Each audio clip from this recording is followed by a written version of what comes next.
की नवरा कमवते 50,000 आणि बायको पण कमवते 50,000. मग ह्याच्यात तुम्हाला जी सवय लागली ना की काही खर्च जे आहेत ना ते नॉन निगोशिएबल आहेत. हा आकडा लेटेस्ट से 20% असू शकतो. त्याच्यात समोरच्याने विचारायचं पण नाही की तू हा का खर्च केला.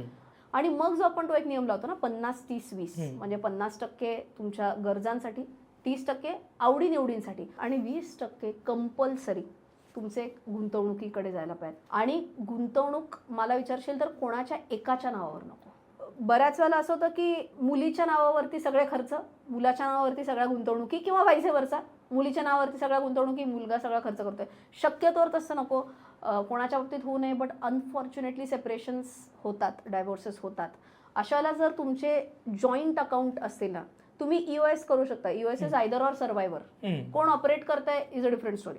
जॉईंट इन्व्हेस्टमेंट्स असाव्यात सुरुवातीला, जोपर्यंत एक ट्रस्ट बिल्ड होत नाहीये. बरोबर. तो एकदा बिल्ड झाला मग तुम्ही त्याचं टॅक्स प्लॅनिंग आणि अमुक तमुक ते सगळं तुम्ही करू शकता. बट सुरुवातीला तरी जॉईंट नावावरती इन्व्हेस्टमेंट